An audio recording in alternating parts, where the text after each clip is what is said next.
ದಕ್ಷಿಣ ಭಾರತದ ಕುಂಭಮೇಳ ಎಂದು ಖ್ಯಾತಿ ಪಡೆದ ಗವಿಮಠದ ಗವಿಸಿದ್ದೇಶ್ವರರ ಮಹಾರಥೋತ್ಸವವು ಪ್ರತಿ ವರ್ಷದಂತೆ ಈ ವರ್ಷವೂ ಗೋಧೂಳಿ ಸಮಯಕ್ಕೆ ಲಕ್ಷಾಂತರ ಭಕ್ತರ ಸಮ್ಮುಖದಲ್ಲಿ ಜರುಗಿತು. ಗವಿಮಠದ ಗದ್ದುಗೆಯಲ್ಲಿದ್ದ ಗವಿಸಿದ್ದೇಶ್ವರ ಮೂರ್ತಿಯನ್ನ ಪಲ್ಲಕ್ಕಿಯ ಮೂಲಕ ಅಭಿನವ ಗವಿಶ್ರೀಗಳ ನೇತೃತ್ವದಲ್ಲಿ ಕಂಸಾಳೆ ವಾದ್ಯ ನಂದಿಕೋಲು ನೃತ್ಯದ ಮೆರವಣಿಗೆಯೊಂದಿಗೆ ರಥದೊಳಗೆ ಕೂರಿಸಲಾಯಿತು. ಅಭಿನವ ಗವಿಸಿದ್ದೇಶ್ವರ ಸ್ವಾಮೀಜಿ ರಥಕ್ಕೆ ಪೂಜೆ ಸಲ್ಲಿಸಿದ್ದಾರೆ. ದಕ್ಷಿಣ ಭಾರತದ ಕುಂಭಮೇಳ ದಕ್ಷಿಣ ಭಾರತದ ಕಾಶಿ ಮತ್ತು ಉತ್ತರ ಕರ್ನಾಟಕದ ಮತ್ತೊಂದು ಸಿದ್ಧಗಂಗಾ ಎಂದೆಲ್ಲ ಬಣ್ಣಿಸಲ್ಪಡುವ ಕೊಪ್ಪಳದ ಶ್ರೀ ಗವಿಮಠವು ಬಹಳ ಪ್ರಾಚೀನವಾಗಿದ್ದು, ಶ್ರೀ ಗವಿಮಠವು ಸಾವಿರಾರು ವರ್ಷಗಳ ಪರಂಪರೆಯನ್ನು ಹೊಂದಿದೆ. ಈ ಮಠಕ್ಕೆ ಸುಮಾರು 900ರಿಂದ 1000 ವರ್ಷಗಳ ಇತಿಹಾಸವೂ ಇದೆ. ಇಲ್ಲಿ ಕೇವಲ ಹಿಂದೂ ಧರ್ಮದ ಜನರು ಮಾತ್ರವಲ್ಲದೆ ಅನ್ಯ ಧರ್ಮದ ಜನರು ಕೂಡ ಈ ಮಠದ ಮೇಲೆ ನಂಬಿಕೆ ಇಡುತ್ತಾರೆ. ಒಂದೇ ಮಾತಿನಲ್ಲಿ ಹೇಳುವುದಾದರೆ ಇದು ಒಂದು ಭಾವೈಕ್ಯತೆಯಿಂದ ಕೂಡಿದ ಮಠವಾಗಿದೆ. ಈ ಜಾತ್ರೆಯಲ್ಲಿ ಪಾಲ್ಗೊಳ್ಳಲು ಲಕ್ಷಾಂತರ ಭಕ್ತರು ಆಗಮಿಸುತ್ತಾರೆ. ಜಾತ್ರೆಗೆ ಬಂದಿರುವ ಜನರಿಗೆ ಸಮಾಜಮುಖಿ ವಿಚಾರ ಹಾಗೂ ಜ್ವಲಂತ ಸಮಸ್ಯೆಗಳ ಕುರಿತು ಅರಿವು ಮೂಡಿಸಲು ಹಲವು ಕಾರ್ಯಕ್ರಮಗಳನ್ನ ಮತ್ತು ಜಾಗೃತಿ ನಡಿಗೆಗಳನ್ನ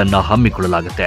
ಜಾತ್ರೆಯ ವಿಶೇಷ ಅಂದರೆ ಪ್ರತಿ ವರ್ಷ ಏನಾದರೂ ಸಾಮಾಜಿಕ ಜವಾಬ್ದಾರಿಯ ಧ್ಯೇಯವನ್ನಿಟ್ಟುಕೊಂಡು ಜಾತ್ರೆ ಮಾಡೋದು. ಪ್ರತಿ ಜಾತ್ರೆಗೆ ಒಂದು ಸಂದೇಶವನ್ನು ಕೊಡುವುದು ಇಲ್ಲಿ ನಡೆಯುತ್ತದೆ. ಅದರಂತೆ ಮಹಾ ರಕ್ತದಾನ ಶಿಬಿರ, ಬಾಲ್ಯ ವಿವಾಹ ತಡೆ ಜಾಗೃತಿ ನಡಿಗೆ, ಜಲ ಸಂರಕ್ಷಣೆ, ಸಶಕ್ತ ಮನಸಂತೃಪ್ತಿ ಜೀವನ, ನಮ್ಮ ನಡೆ ಒತ್ತಡರಹಿತ ಬದುಕಿನ ಕಡೆ, ನೇತ್ರದಾನ, ಲಕ್ಷ ವೃಕ್ಷೋತ್ಸವ, ಕೆರೆ ಅಭಿವೃದ್ಧಿ, ಅಂಗಾಂಗ ದಾನ, ಕಾಯಕ ದೇವೋಭವ ಎಂಬ ಸಮಾಜಮುಖಿ ಕಾರ್ಯಕ್ರಮಗಳನ್ನು ಹಮ್ಮಿಕೊಳ್ಳಲಾಗ್ತಾ ಇದ್ದು, ಈ ವರ್ಷ ವಿಕಲಚೇತನ ನಡೆ ಸಕಲ ಚೇತನದ ಕಡೆ ಎಂಬ ಕೃತಕ ಅಂಗಾಂಗ ಜಾಗೃತಿ ಅಭಿಯಾನ ನಡೆಸಲಾಗ್ತಾ ಇದೆ. ಜಾತ್ರೆಯ ಸಂದರ್ಭದಲ್ಲಿ ಇಲ್ಲಿನ ಬಹುತೇಕ ಜನರು 10-15 ದಿನಗಳವರೆಗೆ ಅಡುಗೆಯನ್ನೇ ಮಾಡುವುದಿಲ್ಲ. ಕೊಪ್ಪಳದ ಸುತ್ತಮುತ್ತಲಿನ ಹಳ್ಳಿಯ ಜನರು ಸ್ವಯಂ ಪ್ರೇರಿತವಾಗಿ ಜಾತ್ರೆಗೆ ಚಕ್ಕಡಿ, ಟಮ್ ವ್ಯಾನ್ಗಳಲ್ಲಿ ಧಾನ್ಯ, ಅಕ್ಕಿ, ಗೋಧಿ, ತುಪ್ಪ, ಎಣ್ಣೆ, ಈರುಳ್ಳಿ, ಜೋಳ, ಬೆಲ್ಲ, ಸಕ್ಕರೆ, ತರಕಾರಿ, ರೊಟ್ಟಿ, ಚಪಾತಿ, ಉಪ್ಪಿನಕಾಯಿ, ಚಟ್ನಿ ಪುಡಿ, ಸಿಹಿ ತಿಂಡಿಗಳು ಮತ್ತು ಆಹಾರ ಪದಾರ್ಥಗಳನ್ನ ಗವಿಮಠಕ್ಕೆ ತಂದುಕೊಡುವುದು ವಾಡಿಕೆ. ಇಲ್ಲಿ ಯಾವುದೇ ಜಾತಿ ಭೇದ, ಧರ್ಮ ಭೇದಗಳು ನಡೆಯುವುದಿಲ್ಲ. ಬದಲಿಗೆ ಇಲ್ಲಿ ಎಲ್ಲಾ ಧರ್ಮದವರು ಬಂದು ಊಟ ಮಾಡುತ್ತಾರೆ. ಎಲ್ಲಾ ಧರ್ಮದವರಿಗೂ ಇಲ್ಲಿ ವ್ಯಾಪಾರ ಮಾಡಲು ಅವಕಾಶ ಇರುತ್ತೆ. ಇಲ್ಲಿ ಯಾರು ಬೇರೆ ಧರ್ಮದವರು ವ್ಯಾಪಾರ ಮಾಡಬಾರದು ಎಂದು ಹೇಳುವುದಿಲ್ಲ. ಎಲ್ಲಾ ಧರ್ಮದವರು ಅನ್ಯೋನ್ಯವಾಗಿ ಸೇರಿ ಜಾತ್ರೆಯನ್ನ ಅದ್ದೂರಿಯಾಗಿ ಆಚರಿಸುತ್ತಾರೆ. ಈ ವರ್ಷದ ಮಹಾರಥೋತ್ಸವವು ಪ್ರತಿ ವರ್ಷದಂತೆ ಈ ವರ್ಷವೂ ಗೋಧೂಳಿ ಸಮಯಕ್ಕೆ ಲಕ್ಷಾಂತರ ಭಕ್ತರ ಸಮ್ಮುಖದಲ್ಲಿ ಜರುಗಿತು. ಈ ಜಾತ್ರಾ ಮಹೋತ್ಸವದ ಉದ್ಘಾಟನೆಯನ್ನ ಧಾರವಾಡದ ಸುಪ್ರಸಿದ್ಧ ಹಿಂದೂಸ್ಥಾನಿ ಗಾಯಕ ಪಂಡಿತ್ ಪದ್ಮಶ್ರೀ ಎಂ ವೆಂಕಟೇಶ್ ಅವರು ನೆರವೇರಿಸಿದ್ರು. ಈ ಜಾತ್ರೆಯ ಬಗ್ಗೆ ಜನ ಏನು ಹೇಳ್ತಾರೆ ಬನ್ನಿ ನೋಡೋಣ. ನಾವೀಗ ದಕ್ಷಿಣ ಭಾರತದ ಕುಂಭಮೇಳ ಅನ್ಸ್ಕೊಳ್ಳುವಂತ ಗವಿಸಿದ್ದೇಶ್ವರ ಜಾತ್ರಾ ಮಹೋತ್ಸವದ ಈ ಮಿರ್ಚಿ ತಯಾರಿಕಾ ಕೇಂದ್ರದಲ್ಲಿ ಇದೀವಿ. ನಿನ್ನೆ ಜಾತ್ರೆ ಮುಗಿದಿದೆ. ಈಗ 2ನೇ ದಿನದ ಈ ಮಿರ್ಚಿ ಸಂಭ್ರಮ ನಡೀತಾ ಇದೆ. ಕನಿಷ್ಠ ಇದು ಒಂದು ಪಂಕ್ತಿಯಲ್ಲಿ 3ರಿಂದ 4 ಸಾವಿರ ಮಿರ್ಚಿ ಇದೆ. ಹೀಗೆ ಬೆಳಿಗ್ಗೆಯಿಂದ ಸಾಯಂಕಾಲವರೆಗೆ ಸುಮಾರು 5ರಿಂದ 6 ಲಕ್ಷ ಮಿರ್ಚಿ ರೆಡಿ ಆಗ್ತವೆ. ಇದಕ್ಕೆ ಯಾವುದೇ ರೀತಿಯ ಹಣ ಕೊಟ್ಟು ಕೆಲಸ ಮಾಡೋರನ್ನ ಕರೆದಿಲ್ಲ. ಜನರು ಸ್ವ ಇಚ್ಛೆಯಿಂದ ಬಂದು ಇಲ್ಲಿ ಮಿರ್ಚಿಯನ್ನ ತಯಾರಿಸ್ತಾರೆ. ಮಿರ್ಚಿ ಅಂತ ಒಂದೇ ಅನ್ನಲ್ಲ, ಈ ಅನ್ನ ಮಾಡಬಹುದು ಅಥವಾ ಮಾದ್ಲಿ, ಕರ್ಚಿಕಾಯಿ ಏನ್ ಎಲ್ಲಾ ಭಕ್ತರಿಗೆ ಕೊಡ್ತಾರೋ ಅದೆಲ್ಲಾ ಕೂಡ ಭಕ್ತರು ತಮ್ಮ ಸ್ವ ಇಚ್ಛೆಯಿಂದ ಕೊಡುವಂತಹ ಪದಾರ್ಥಗಳು. ಇಲ್ಲಿ ಯಾವುದೇ ಕಾರಣಕ್ಕೂ ಕನಿಷ್ಠ ಇಲ್ಲಿ 15 ದಿನ ಬಹಳಷ್ಟು ಈ ನಗರದ ಜನರು ಅಡಿಗೆ ಮಾಡುವುದೇ ಇಲ್ಲ. ಎಲ್ಲರೂ ಬಂದು ಇಲ್ಲಿ ತಿಂತಾರೆ. ಆ ತಿಂದ್ರು ಕೂಡ ಒಂದು ತುತ್ತು ಕೂಡ ಕಡಿಮೆ ಆಗದಂತಹ ರೀತಿಯಲ್ಲಿ ಭಕ್ತರಿಗೆ ಪ್ರಸಾದವನ್ನು ನೀಡಲಾಗುತ್ತೆ. ಈಗ ನೀವೆಲ್ಲ ನೋಡ್ತಾ ಇರ್ಬೋದು, ಎಲ್ಲ ಎಷ್ಟು ಜನ ಇದ್ದಾರೆ, ಆಂಧ್ರದಿಂದ ಬಂದಿದ್ದಾರೆ. ನಮಸ್ಕಾರ.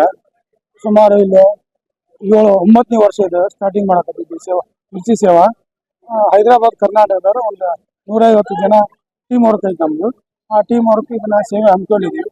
ಇದಕ್ಕೆ 16 ಕ್ವಿಂಟಲ್ 16 ಬ್ಯಾರ್ಲ್ ಎಣ್ಣೆ, 30 ಕ್ವಿಂಟಲ್ ಹಿಟ್ಟು, 30 ಕ್ವಿಂಟಲ್ ಮಿರ್ಚಿ, ಒಂದು 25 kg ಅಜ್ವಾನ, 25 kg ಇದನ್ನ ಸೋಡಾ ಪುಡಿ, 1 ಕ್ವಿಂಟಲ್ ಇದು ಉಪ್ಪು, ಇದು ಎಲ್ಲ ಸೇರಿ ಮಾಡೋದು. ಆಮೇಲೆ ಬೇರೆ ಬೇರೆ ಹಳ್ಳಿಯಿಂದ ಮಿರ್ಚಿ ಹಾಕೋರನ್ನ, ಸೇವಾ ಮಾಡೋರನ್ನ ಕರ್ಕೊಂಬಂದು ಇಲ್ಲಿ ಟೈಮ್ 4 ತಾಸು 6 ತಾಸು ಅವರಿಗೆ ಶಿಫ್ಟ್ ವರ್ಕ್ ಮಾಡೋದು. ಮಿನಿಮಮ್ 6 ಲಕ್ಷ ರೂಪಾಯಿ 6 ಲಕ್ಷ ಮಿರ್ಚಿ ಹಾಕ್ತೀವಿ. ಸುಮಾರು ಒಂದು 5-6 ಲಕ್ಷ ಜನ ಊಟ ಮಾಡ್ತಾರೆ. ಬೆಳಿಗ್ಗೆ 4ರಿಂದ ಇದು ಚಲೋ ಇದೆ ವರ್ಕ್. 4ರಿಂದ ರಾತ್ರಿ 11 ಗಂಟೆ ಮಟ್ಟ ಚಲೋ. ಗವಿಸಿದ್ದೇಶ್ವರ ಜಾತ್ರಾ ಮಹೋತ್ಸವದ 2ನೇ ದಿನವಾದ ಇಂದು ಸುಮಾರು 5ರಿಂದ 6 ಲಕ್ಷ ಮಿರ್ಚಿಯನ್ನು ಮಾಡಿ ಮಹಾದಾಸೋಹಕ್ಕೆ ಸಾಂಬ್ರಾಯಣ ಮಾಡ್ತೀವಿ.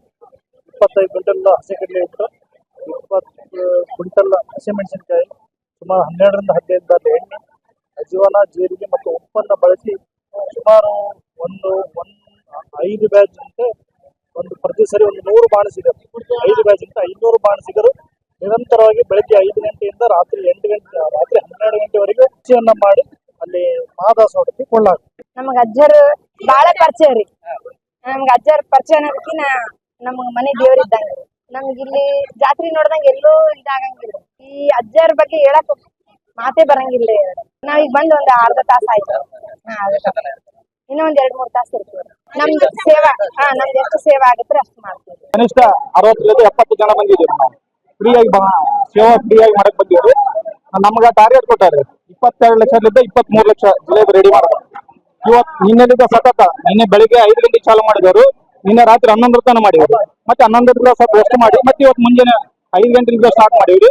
ಇನ್ನ 3.5 4 ಲಕ್ಷ ಬ್ಯಾಲೆನ್ಸ್ ಆದ್ರಿ ನಾವು ಮಾಡ್ತಕ್ಕಂಥ. ಆ 3 ಲಕ್ಷ ಅಥವಾ 3.5 ಲಕ್ಷ ನಾವು ಕ್ಲಿಯರ್ ಮಾಡಿದ್ವಿ ಅಂದ್ರೆ ಇವತ್ತು ನಮ್ದು ಮುಗಿತದ್ರಿ. ನಾಳೆ ಮುಂಜಾನೆ ಬಜಿ ಅಂತ ಹೇಳಿ ನಮ್ ಕಡೆ ಬಜಿ ಅಂತೀವ್ರಿ.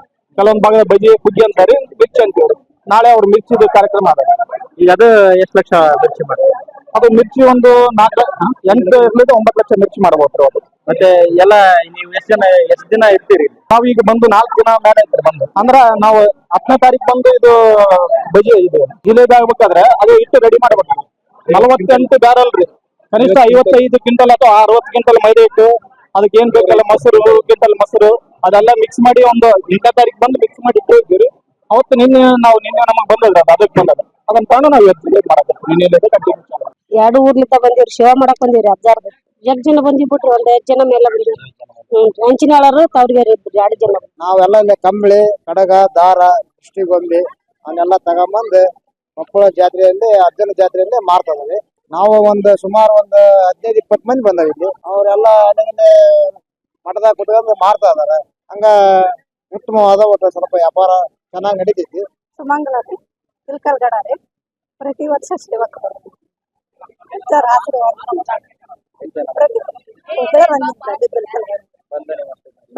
ಅರೆಸ್ಟ್ ಮಾಡಿ ಮಹೋತ್ಸವದ ಅಂಗವಾಗಿ ಕೊಪ್ಪಳ ಜಿಲ್ಲೆಯ ಅನ್ನಪೂರ್ಣೇಶ್ವರಿ ಅಡಿಗೆ ಭಟ್ರ ಸಂಘದ ವತಿಯಿಂದ ಸುಮಾರು ಬೆಳಗ್ಗೆ 8 ಗಂಟೆಯಿಂದ ಸಂಜೆ 6 ಗಂಟೆ ತನಕ ಮಿರ್ಚಿ ಹಾಕುವ ಕಾರ್ಯ ಶುರುವಿನಲ್ಲಿದ್ದು, ಈ ಸೇವೆಯನ್ನು ಪ್ರತಿ ವರ್ಷ ನಮ್ಮ ಸಂಘದ ಎಲ್ಲ ಸರ್ವ ಸದಸ್ಯರು ಮಾಡಿಕೊಂಡು ಬಂದಿದ್ದಾರೆ. ಹಂಗ ಸುತ್ತಮುತ್ತಲ ಹಳ್ಳಿ ಜನರು ಕೂಡ ತಮ್ಮ ಸ್ವಯಂ ಆಸಕ್ತಿಯಿಂದ ಈ ಸೇವೆಯನ್ನು ಮಾಡ್ತಾ ಇದ್ದಾರೆ. ಈ ಕಡೆಯಲ್ಲಿ ಮಿನಿಮಮ್ 5 ಡಬ್ಬಿ ಎಣ್ಣೆ ಹಿಡಿತೈತಿ. ಸುಮಾರು ಒಂದ್ಸಾರಿ ತೆಗೆದ್ರೆ 400 ಮಿರ್ಚಿ ಬರ್ತಾವು. ಈ ತರ ಸಾಯಂಕಾಲ ಬೆಳಗ್ಗೆ 8 ಗಂಟೆಯಿಂದ ಸಂಜೆ 6 ಚಾಲು ಇರ್ತದೆ. ಸುಮಾರು 16-20 ಕ್ವಿಂಟಲ್ ಹಿಟ್ಟು ಖರ್ಚಾಗುತ್ತೆ. ಸುಮಾರು 6 ಲಕ್ಷ ಮಿರ್ಚಿ ರೆಡಿ ಆಗ್ತವೆ ಸಾಯಂಕಾಲವರೆಗೆ. ಮಸ್ಕಿ ತಾಲೂಕು ಗುಡಿಯಾಳ ಅಂತ ಹೇಳಿ ನಮ್ಮ ಬೆಳಗ್ಗೆ 5 ಗಂಟೆ ಚಾಲು ಮಾಡಿವಿ ಸರ್. ಒಂದ್ ಕಡೆಗೆ 400 ಮಿರ್ಚಿ ಬರ್ತದೆ ಸರ್. ಒಂದ್ಸರಿ ಹಾಕಿ 400 ಮಿರ್ಚಿ ಒಂದು ಒಬ್ಬೆ ಹಾಕಿದಾರೆ. ಬೆಳಗ್ಗೆ ಇದ್ದ ಈಗ ಒಂದು 30,000 ಮಿರ್ಚಿ ಹಾಕಿವಿ ಸರ್. ಈಗ ನಾವು 4 ಜನ ಆಯ್ತು ಸರ್. ಈಗ ಒಂದು 10 ಕ್ವಿಂಟಲ್ ಆಗಿ ಬರುತ್ತೆ ಸರ್. ಈಗ 400 ಜನ ಇದೀವಿ ಸರ್. ಈಗ 11 ಗಂಟೆ ಆಗುತ್ತೆ ಸರ್ ರಾತ್ರಿ. ಕರ್ನೂಲ್ ಡಿಸ್ಟಿಕ್ ಆದೋನಿಲಿಂದ ಬಂದಿದ್ವಿ. ನಮ್ದು ಆಂಧ್ರ. ಈ ಜಾತ್ರೆ ಬಗ್ಗೆ ಬಹಳ ಹೇಳಿದ್ದಾರ, ಬಹಳ ವರ್ಷದಿಂದ ನಾವು ಬರ್ಬೇಕು ಅನ್ಕೊಂತಿದ್ದೆ. ಇದೇ ಫಸ್ಟ್ ಟೈಮ್ ಬಂದಿದ್ದು. ಆದ್ರೆ ಇಲ್ಲಿ ಬಹಳ ಸೂಪರ್ ಇದೆ. ಇಷ್ಟು ಜಾತ್ರೆಗಳು ನೋಡಿದ್ದೀವಾಗಿ ಇಲ್ಲಷ್ಟು ರಶ್, ಇಲ್ಲಿನ ಫೆಸಿಲಿಟೀಸ್ ಬಹಳ ಚೆನ್ನಾಗಿದೆ. ಏನ್ ಸರ್, ಜಾತ್ರೆಗಳು ಬಹಳ ಚೆನ್ನಾಗಿ ನಡೀತದೆ. ಪ್ರಮುಖವಾಗಿ ತಾತನವರು ಸ್ಪೀಚ್ ರೀ ಬಹಳ ಬೇಸಿದೆ. ಅದಲ್ಲದೆ ಇಲ್ಲಿ ಕೂಡ ಊಟದ ವ್ಯವಸ್ಥೆ, ಪ್ರಸಾದ, ಬಹಳ ವಸತಿಗಳು ಬಹಳ ಚಲೋ ಇದ್ದವ್ರು. ಇವಾಗ ನಾವ್ ಒಂದ್ಸತ್ಲಿ ಬಂದಿರಿ ಮತ್ತೆ ಬರ್ಬೇಕು ಅನಿಸ್ತಾ ಇದೆ.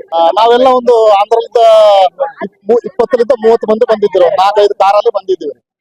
ಇವತ್ತು ಇದ್ದೀವ್ರಿ. ಇನ್ನ ಒಂದ್ 2 ದಿವಸ ಇದ್ದು ಹೋಗ್ಬೇಕು ಅನ್ಕೊಂತ ಇದ್ವಿ. ಇಲ್ಲ ಬಹಳ ಚಲೋ ಇದ್ರಿ. ಪ್ರಶಾಂತಿ, ನೆಮ್ಮದಿ ಬಹಳ ಚಲೋ ಇದೆ. ಬಹಳ ಎಲ್ಲಿ ಇಲ್ಲ ರೀ. ಎಷ್ಟು ವರ್ಷದಿಂದ ಮಾರಾಕತ್ತೀರಿ? ನಾವು 16 ವರ್ಷದಿಂದ ಮಾಡಾಕತ್ತೇವೆ. ನೀವು 16 ವರ್ಷ ಇದ್ದಾಗ್ಲಿಂದ? ಈಗ ನಿಮ್ಗೆ 78 ವರ್ಷ. ಎಷ್ಟು ಕೆಜಿ ಮಾರಿ?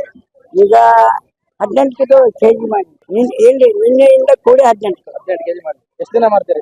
ಇನ್ನೂ 11 ಜನ ನಿನ್ನೆಯಿಂದ ಊಟ ಮಾಡೋದು ಬರಂಗ ಊಟ ಅಪ್ಪ ಮಾಡಿದಾಗ ಹೋಗಿ ಮಾಡಿಬಿಡ್ತೀವಿ. ಇಸ್ಕಾನ್ ಮೈಸೂರಿಂದ ಬರ್ತಾ ಇದ್ದೀವಿ. ಸೊ ಈ ಜಾತ್ರೆಗೆ ಬರೋದೇ ತುಂಬಾ ಖುಷಿ ಆಗುತ್ತೆ. ಅಂದ್ರೆ ನೆನ್ನೆ ಎಲ್ಲರೂ ಹೇಳ್ತಾ ಇದ್ರು, ಇವಾಗ ಪ್ರಯಾಗ್ರಾಜದಲ್ಲಿ ಮಹಾ ಕುಂಭಮೇಳ ನಡೀತಾ ಇದೆ. ಕೋಟ್ಯಾಂತರ ಜನರು ಸೇರ್ತಾ ಇದ್ದಾರೆ.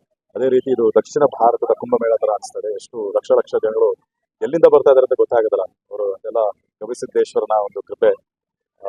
ಜನಗಳು ಬರ್ತಾನೆ ಇದಾರೆ, ಹೋಗ್ತಾನೆ ಇದಾರೆ. ಎಲ್ಲಿಂದ ಬರ್ತಾ ಇದ್ದಾರೆ ಗೊತ್ತಾಗೋದಿಲ್ಲ. ನಮಗೂ ಕೂಡ ಖುಷಿ ಆಗುತ್ತೆ ಇಲ್ಲಿ ಈ ಜನರ ಒಂದು ಭಕ್ತಿಯನ್ನ ನೋಡಿ. ಆ ಒಂದು ಈ ಜಾತ್ರೆಗೆ ಬಂದು ಅವರ ಭಕ್ತಿಯನ್ನ ಭಗವಂತನಿಗೆ ಅವರು ಅರ್ಪಣೆ ಮಾಡ್ತಿರೋ ನೋಡಿ ತುಂಬಾ ಖುಷಿ ಆಗುತ್ತೆ. ನಮ್ದು ರಾಮಪ್ಪ ತಮ್ಮೂರ.